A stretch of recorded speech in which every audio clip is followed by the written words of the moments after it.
O empresário que se apropria da contribuição previdenciária já descontada dos empregados e ainda, na mesma folha de pagamento, promove a sonegação dessa contribuição, comete crime único, crime continuado? São crimes em concurso material com as penas somadas? Como é que fica essa história?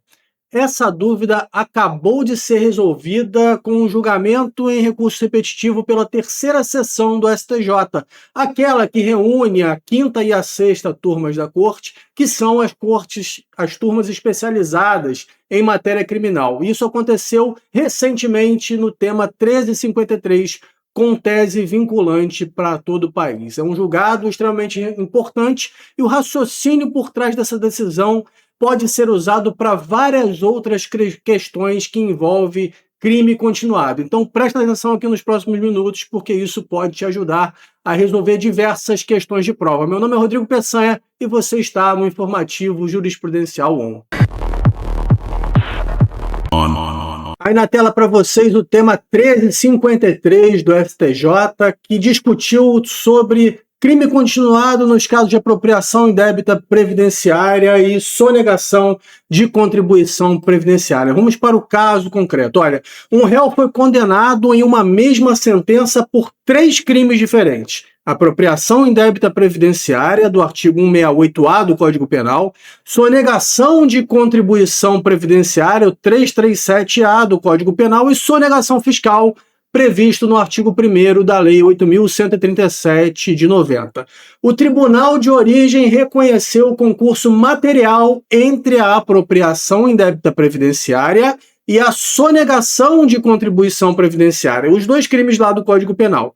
Ou seja, usou a regra do cúmulo material do artigo 69 do Código Penal para somar a pena dos 2 crimes, as penas dos 2 crimes, e reconheceu o concurso formal entre a sonegação previdenciária e o crime de sonegação fiscal da Lei 8.137 de 90. A defesa recorreu ao STJ pedindo basicamente que se reconhecesse continuidade delitiva entre a apropriação indébita e a sonegação previdenciária. Isso porque, logicamente, o crime continuado é muito mais vantajoso para a defesa, porque ao invés de se somar as penas dos crimes, se aplica a pena de um só crime, a pena mais grave aumentada de 1/6 a 2/3. A pergunta que interessa aqui para a gente é a seguinte: dá para tratar esses 2 crimes previdenciários como continuação delitiva, continuação um do outro, ou são crimes diversos e aí as penas precisam ser somadas? Olha só, para isso a gente precisa dar uma olhada lá no artigo 71 do Código Penal para falarmos um pouco sobre o crime continuado. Reparem nos requisitos: pluralidade de condutas, condições semelhantes de tempo, lugar e execução e crimes da mesma espécie. E é exatamente aqui, nesse ponto de crimes da mesma espécie, que mora toda a controvérsia que envolveu o tema 1353, porque existe uma diferença técnica importante que separa alunos que só decoram o Instituto de quem realmente entende profundamente o Instituto. Mesma espécie não é sinônimo de mesmo gênero. Mesmo gênero ocorre quando os crimes tutelam bens jurídicos de mesma natureza. Então, no nosso caso, ambos são crimes previdenciários. Ambos protegem a arrecadação da Seguridade Social. Então, o bem jurídico tutelado aqui realmente é o mesmo, a Seguridade Social. Podemos dizer com tranquilidade que são crimes de mesmo gênero. Mesma espécie, no entanto, é um conceito mais restrito. São crimes previstos no mesmo tipo penal, no mesmo artigo, variando apenas algumas pequenas circunstâncias. Guardem aí esse conceito, porque ele vai ser a chave de tudo que vem a seguir, de tudo que decidiu o STJ. Deem uma olhada aí, o primeiro tipo penal, 168-A, deixar de repassar à Previdência Social as contribuições recolhidas dos contribuintes no prazo e forma legal ou convencional. O verbo nuclear, portanto, desse tipo penal do crime de apropriação indébita previdenciária é deixar de repassar. Reparem bem que isso significa na prática que o valor já foi descontado do empregado, do segurado. O dinheiro já está em poder do empregador. A conduta criminosa dele está em reter esse valor e não repassá-lo para a Previdência. Ou seja, existe antes da conduta criminosa um desconto que é legítimo, que é regular, que é legal. O que é ilícito é a etapa seguinte, que é a retenção indevida. O bem jurídico tutelado aqui é o patrimônio da Previdência Social sobre valores que já são, por sua natureza, de terceiros, compreenderam? Já o crime de sonegação previdenciária do 337-A, está aí na tela para vocês, pressupõe outro verbo nuclear, outros verbos nucleares nos seus incisos, e no caput o verbo é suprimir ou reduzir mediante fraude ou omissão de informação.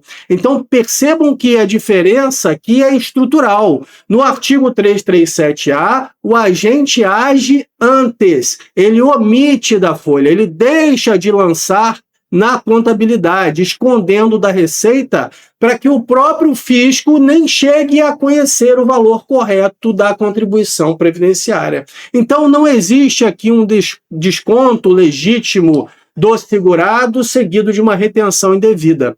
Aqui o que existe é uma manipulação na própria base de cálculo da contribuição desde a origem. Portanto, o bem jurídico aqui é um pouco mais amplo. É a ordem tributária e a Seguridade Social como sistema. E ele serve para prevenir fraude e evasão fiscal. Vamos ver na tela aí um quadrinho comparativo colocando os crimes lado a lado. Olha, percebam que no 168A o valor já foi descontado dos terceiros e o problema passa a ser a retenção indevida. Já no 337A, o valor nem chega a ser apurado de maneira correta. O problema, portanto, é a fraude na origem. No 168A, o mecanismo utilizado para a lesão é a retenção indevida de um valor que já é alheio. Já no 337A, o mecanismo é ocultar ou fraudar para impedir que o fisco conheça ali o fato gerador. Portanto, são condutas nucleares completamente diferentes. Uma, deixar de repassar, e outra, suprimir ou reduzir mediante fraude. É exatamente essa a comparação que a ministra relatora, Maria Marluce Caldas, usou para fundamentar seu voto. Isso é importante, é isso que você vai levar para a prova. Ela disse que, embora esses crimes sejam do mesmo gênero, compreendem espécies distintas ao descreverem condutas completamente diversas. Portanto, a tese que restou fixada foi essa: é inviável reconhecer a continuidade delitiva entre os delitos de apropriação indébita previdenciária do 168A e o de sonegação de contribuição previdenciária do 337A, por se tratarem de espécies diversas que descrevem condutas típicas distintas, embora sejam do mesmo gênero. Notem que o STJ enfrentou aqui dois argumentos que a defesa usou para tentar equiparar esses crimes e rejeitou ambos. O primeiro argumento da defesa foi dizer que os dois crimes possuíam a mesma pena, de 2 a 5 anos e multa. E aí o STJ disse: identidade de penas não torna o crime da mesma espécie. O que importa é a estrutura do tipo penal. E o segundo argumento da defesa foi dizer que os dois exigiam apenas um dolo genérico, sem finalidade específica. E aí o STJ disse que coincidência no elemento subjetivo também não equivale à mesma espécie de crime. O que define a mesma espécie de crime é a conduta descrita no tipo penal. E aqui as condutas são estruturalmente diversas, diferentes. Portanto, na prática, apropriação indébita previdenciária e sonegação previdenciária, quando praticadas pelo mesmo agente, entram no cúmulo material, concurso material lá do artigo 69 do Código Penal, que tem como resultado a soma das penas, jamais em continuidade delitiva. Mas, Rodrigo, ficou faltando falar do concurso com a Lei 8.137, né? Olha, o STJ aqui mostrou coerência no seu raciocínio, porque o acórdão também tratou do pedido da defesa de reconhecimento da continuidade delitiva entre o artigo 337-A do Código Penal e o artigo 1º, inciso 1º da Lei 8.137, que é o crime de sonegação fiscal. O STJ aqui manteve o concurso formal e não a continuidade delitiva. E por que isso? Porque no caso concreto, a redução das contribuições previdenciárias e das contribuições devidas a terceiros ocorreu por meio da omissão de informações em um único instrumento, a GFP, Guia de Recolhimento do FGTS e de Informações da Previdência Social, e tinha um único objetivo: suprimir tributos, ou seja, uma conduta única gerando dois resultados típicos distintos. Isso é a definição clássica do concurso formal lá do artigo 70 do Código Penal e não do Instituto da Continuidade Delitiva. Então fica aqui uma lição sistemática para vocês. Uma conduta única com pluralidade de resultados típicos, temos concurso formal. Pluralidade de condutas entre tipos penais diferentes, mesmo que do mesmo gênero, temos um concurso material. E continuidade delitiva exige, obviamente, além de tudo, identidade de espécies, e isso faltou entre os artigos 168 e 337-A, tudo bem? Bom, recapitulando aí o raciocínio de hoje, olha, apropriação indébita previdenciária e sonegação de contribuição previdenciária são crimes do mesmo gênero, crimes previdenciários, mas de espécies diferentes, porque descrevem condutas nucleares distintas. Por isso, não cabe continuidade delitiva entre eles. A resposta técnica vai ser o concurso material. Guarda esse raciocínio sobre mesma espécie versus mesmo gênero, porque ele não serve apenas para esse tema. Ele serve para resolver qualquer questão de prova que tente misturar crimes de tipos penais diferentes sob a roupagem do crime continuado. Se esse vídeo te ajudou a entender essa distinção, deixa o like aí, que isso ajuda o vídeo a chegar em mais pessoas, encaminha aí para o seu amigo que está estudando para delegado igual a você, e comenta aqui embaixo, você conhecia essa diferença entre crimes de mesma espécie do mesmo gênero antes desse vídeo? Se você ainda não está inscrito, se inscreva aí no canal e acompanhe nossa agenda semanal, segundas-feiras, aula de legislação penal especial. Estamos na série Marco do Combate ao Crime Organizado, Lei Antifacção, uma lei recente, completa, analisada, com material de apoio incluso.